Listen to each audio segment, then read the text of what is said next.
নমস্কার বন্ধুরা, fresher job Bangla YouTube চ্যানেলে তোমাদের সবাইকে স্বাগত। তো বন্ধুরা, গত 6 তারিখে তোমাদের কিন্তু জিডিএসের ফার্স্ট মেরিট লিস্ট বেরিয়ে গেছে। তার কিন্তু সম্পূর্ণ ভিডিও আমি দিয়েছি গতকাল, তোমরা কিন্তু দেখতেই পেয়েছো। তো তার মধ্যে থেকে অনেক বন্ধুরাই কিন্তু আমাকে কমেন্ট করছো যে স্যার, যে সেকেন্ড মেরিট লিস্ট সেটা কবে আসবে। তো সেই বিষয়ে কিন্তু এই ভিডিওতে আলোচনা করা থাকবে এবং অনেকেই কিন্তু আমাকে কমেন্ট করছো যে যারা সিলেক্টেড হয়েছে অলরেডি তাদের কিন্তু এসএমএস আসেনি। তো এসএমএস না আসলে কি করবে, সম্পূর্ণ ডিটেলস এই ভিডিওতে বলা থাকবে। সেকেন্ড মেরিট লিস্ট কবে আসবে এবং তোমাদের যাদের ফার্স্ট মেরিট লিস্টে নাম এখনও আসেনি তারা অবশ্যই এই ভিডিওটিকে শেষ পর্যন্ত দেখো। 60%, 70%, 80% হলে ভিডিওটিকে তোমরা শেষ অবধি দেখো। সম্পূর্ণ ডিটেলস কিন্তু এই ভিডিওতে বলা থাকবে। তো আমি আগে তোমাদেরকে বলে দিই, যাদের ফার্স্ট মেরিট লিস্টে নাম এসছে তাদের কি কি ডকুমেন্টস লাগবে। তো আমি তোমাদেরকে প্রতিটা ভিডিওতে ডকুমেন্টসগুলো কী কী লাগবে বলেছি, আবারও তোমাদেরকে বলে দিই। এখানে তোমার 10th পাসের মার্কশিট কিন্তু অবশ্যই লাগবে এবং তোমার আইডেন্টিটি প্রুফ কিন্তু লাগবে। আধার কার্ড, ভোটার কার্ড, তোমার ড্রাইভিং লাইসেন্স, যে কোনো একটা কিন্তু আইডেন্টিটি প্রুফ তোমাদেরকে লাগবে এবং তোমার caste certificate, SC ST OBC হলে তোমার সেই কাস্ট সার্টিফিকেট কিন্তু তোমাদের লাগবে এবং তুমি পিডাব্লিউবিডি ক্যান্ডিডেট হলে পিডাব্লিউবিডি সার্টিফিকেট দিতে হবে। ইডাব্লিউএস হলে ইডাব্লিউএস এর সার্টিফিকেট, ট্রান্সজেন্ডারদের জন্য কিন্তু ট্রান্সজেন্ডারের সার্টিফিকেট দিতে হবে এবং তোমার ডেট অফ বার্থের প্রুফ। ডেট অফ বার্থের প্রুফ হিসাবে তোমরা কিন্তু এখানে তোমার যেটা ডেট অফ বার্থের সার্টিফিকেট বলো কিংবা মাধ্যমিকের অ্যাডমিট কার্ড, যে কোনো একটা দিলেই কিন্তু হবে। আর অবশ্যই তোমার মেডিকেল সার্টিফিকেট ইস্যু করাতে হবে এখানে গভর্নমেন্ট হসপিটাল, গভর্নমেন্ট ডিসপেন্সারি অথবা গভর্নমেন্ট প্রাইমারি হেলথ সেন্টার থেকে। তো এটা কিন্তু ইস্যু করাতে হবে। 1 থেকে 2 দিন লাগে এই মেডিকেল সার্টিফিকেটটা ইস্যু করাতে, জেনারেলি কিন্তু 1 দিনের মধ্যেই হয়ে যায়। এবং তোমরা অবশ্যই দেখেছো এখানে কিন্তু তোমাদের 23শে জুনের মধ্যে তোমাদের কিন্তু ডকুমেন্ট ভেরিফিকেশান করাতে যেতে হবে। অনেকেই আমাকে কমেন্ট করছে যে কোথায় আমাকে ডকুমেন্ট ভেরিফিকেশান করাতে যেতে হবে। তো আমি তোমাদেরকে বলি, তুমি যে ডিভিশানে অ্যাপ্লাই করেছো সেই ডিভিশানে কিন্তু তোমাদেরকে যেতে হবে। তোমাদেরকে এসএমএস কিংবা জিমেলের মারফত কিন্তু তোমাদেরকে বলে দেওয়া হয়েছে। এবারে অনেকেই বলবে যে দাদা বা স্যার, আমার তো জিমেল বা আমার কিন্তু এসএমএস আসেনি। তো তাদেরকে বলবো, তো তোমাদের ক্ষেত্রে এটাই হতে পারে, অনেক ক্ষেত্রে কিন্তু এসএমএস আসে না নেটওয়ার্ক ইস্যুর কারণে। তোমরা কিন্তু একবার তোমাদের যে জিমেল, সেই জিমেলটাকে খুলে তোমরা ভালোভাবে চেক করো। অনেক ক্ষেত্রে কিন্তু যে স্প্যাম ফোল্ডার থাকে সেই স্প্যাম ফোল্ডারেও কিন্তু জিমেল চলে আসে অথবা অল ইনবক্স এখানে কিন্তু তোমরা চেক করবে।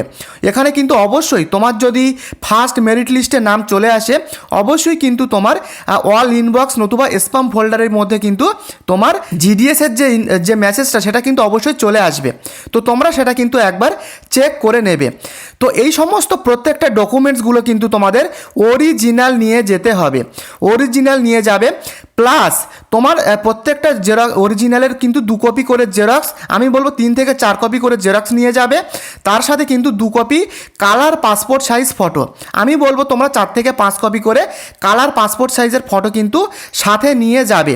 তো এবারে তোমরা যদি দেখো যে তোমাদের যে জিডিএসের যে ফার্স্ট মেরিট লিস্ট সেটা কিন্তু আমি তোমাদেরকে দেখিয়েছি, তোমরা দেখেওছো।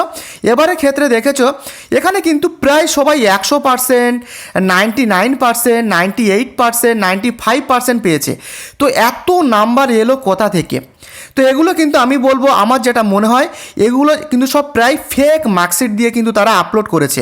যারা 100% পেয়েছে, 99, 98, তোমরা কিন্তু এগুলো দেখবে, এগুলো কিন্তু প্রায় আমার মনে হয় সব ফেক মার্কশিট। এগুলো কিন্তু এরা কিন্তু ডকুমেন্ট ভেরিফিকেশান করাতে যাবে না, ডকুমেন্ট ভেরিফিকেশান করাতে যাবে না। অনেকেই কিন্তু এর মধ্যে যারা আবেদন করেছিল ফেক মার্কশিট দিয়ে, তারা হয়তো এটা দেখার জন্য করেছিল যে তাদের নামটা আসছে কি না, এভাবে কিন্তু তারা আপলোড করেছিল। তো এগুলো কিন্তু সব জাল মার্কশিট, ফেক মার্কশিট। যখন এবারে কিন্তু এপিআই সেতুর মাধ্যমে সম্পূর্ণ ডকুমেন্ট ভেরিফিকেশানটা হবে, তোমরা সকলেই সেটা জানো। তো এগুলো কিন্তু সেখানে ধরা পড়ে যাবে, এই যে ফেক মার্কশিটগুলো সেগুলো কিন্তু ডকুমেন্ট ভেরিফিকেশান করার সময় আর ধরা পড়ে যাবে এবং অনেকেই কিন্তু যাবে না। আমার যেটা মনে হয় ফার্স্ট মেরিট লিস্টের যে ডকুমেন্ট ভেরিফিকেশান, এখানে কিন্তু আমার যেটা মনে হয় 80 থেকে খুব হার্ডলি কিন্তু 90% ক্যান্ডিডেট যেতে পারে, বাকি 10% কিন্তু যাবে না। তো সে কারণে কিন্তু সেকেন্ড মেরিট লিস্ট তোমাদের বেরোবে। তো সেকেন্ড মেরিট লিস্ট কবে বেরোবে সেটাও আমি তোমাদেরকে বলে দিচ্ছি। এখানে তোমরা দেখে নাও, যেখানে পরিষ্কার বলে দেওয়া হয়েছে যে জিডিএস সেকেন্ড মেরিট লিস্ট। তোমরা সকলেই জানো এই 6 তারিখ, মার্চ মাসের 6 তারিখের রাত্রি 10টা নাগাদ কিন্তু তোমাদের ফার্স্ট মেরিট লিস্টটা বেরিয়ে গেছিলো। আমি আগের ভিডিওগুলোতেও কিন্তু আমি তোমাদের বলেছি যে 5 তারিখের পরের থেকে কিন্তু তোমাদের মেরিট লিস্টগুলো বেরোবে। তো মার্চ মাসের কিন্তু 6 তারিখে তোমাদের ফার্স্ট মেরিট লিস্ট বেরিয়ে গেছে। এবারে কিন্তু তোমাদের যে ডকুমেন্ট ভেরিফিকেশানটা সেটা কিন্তু করাতে যেতে হবে উইদিন 23 মার্চ, অর্থাৎ 23শে মার্চের আগে কিন্তু তোমাদেরকে ডকুমেন্ট ভেরিফিকেশান করাতে যেতে হবে, তুমি যে ডিভিশনে আবেদন করেছো। তো এবারে আসি তোমাদের সেকেন্ড মেরিট লিস্টটা কবে আসবে। তোমরা দেখতে পাচ্ছ এখানে কিন্তু ফার্স্ট মেরিট লিস্ট বেরোনোর 2 থেকে 4 সপ্তাহ পরে কিন্তু সাধারণত সেকেন্ড মেরিট লিস্টটা বেরোয়। তবে এক্ষেত্রে কিন্তু মার্চ মাসের একেবারে 31 তারিখের দিকে তোমাদের মেরিট লিস্টটা বেরোতে পারে। এই মার্চ মাসের 31 তারিখে কিন্তু মেরিট লিস্টটা বেরোতে পারে, 80 থেকে 90% চান্স রয়েছে। তবে কিছু কিন্তু হেরফের হতেও পারে, এপ্রিলের কিন্তু 1 থেকে 2 তারিখেও কিন্তু তোমাদের বেরিয়ে যেতে পারে। আমি বলবো এপ্রিলের 5 তারিখের মধ্যে আমার যেটা মনে হয় তোমাদের কনফার্ম সেকেন্ড মেরিট লিস্ট কিন্তু বেরিয়ে যেতে পারে। তো বুঝতে পেরেছো, তোমাদের সেকেন্ড মেরিট লিস্টটা কিন্তু এপ্রিলের 5 তারিখের মধ্যে বেরিয়ে যেতে পারে।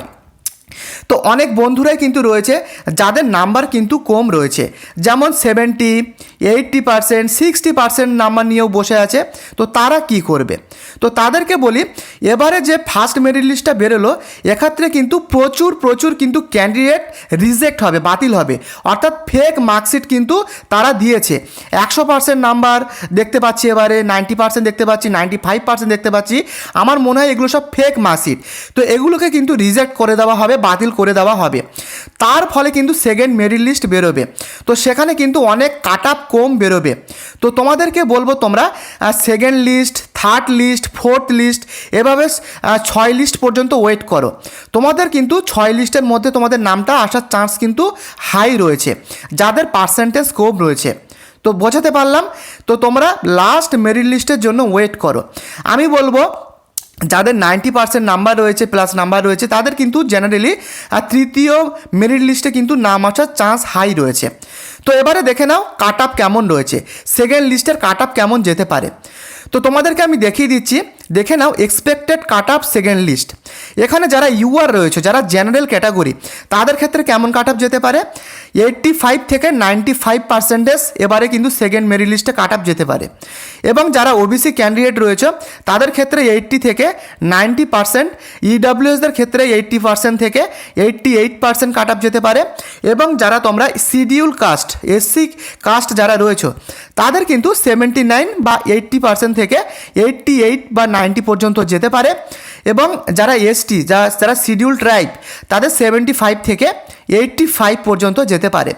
এবারের কিন্তু ফার্স্ট মেরিট লিস্টে যারা এসসি বা এসটি ক্যান্ডিডেট ছিল তাদের কিন্তু আমার দেখা যে লাস্ট যে কম কাট আপ তাদের কিন্তু আমি দেখেছি, এক্ষেত্রে কিন্তু 85 পর্যন্ত আমি দেখেছি এবারের ফার্স্ট মেরিট লিস্টে। তো এরকম কাট আপ কিন্তু তোমাদের যেতে পারে। এবারে বলবো তোমরা ফার্স্ট মেরিট লিস্টটা কীভাবে ডাউনলোড করবে বা চেক করবে। আমি তার জন্য যে ফার্স্ট মেরিট লিস্ট তার অলরেডি যে পিডিএফ, সেই ফুল পিডিএফ, ওয়েস্ট বেঙ্গলের যে ফুল পিডিএফ, সেটা কিন্তু আমি আমার টেলিগ্রাম চ্যানেলে অলরেডি আপলোড করেছি।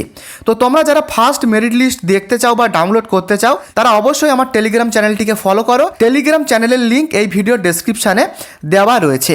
তো আশা করি তোমরা ব্যাপারটাকে ক্লিয়ার করে বুঝতে পারলে, আমি তোমাদেরকে বোঝাতে পেরেছি। তো বন্ধুরা, কোথা থেকে ভিডিওটি দেখছো, তোমার লোকেশান, তোমার জেলার নাম এবং তোমার কত পার্সেন্টেজ কোন ডিভিশনে অ্যাপ্লাই করেছো অবশ্যই আমাকে কমেন্টে লিখে জানাও। আর চ্যানেলে নতুন হলে সাবস্ক্রাইব করে অবশ্যই ভিডিওটিকে লাইক করে দিও। দেখা হচ্ছে নেক্সট আপডেটে। ধন্যবাদ।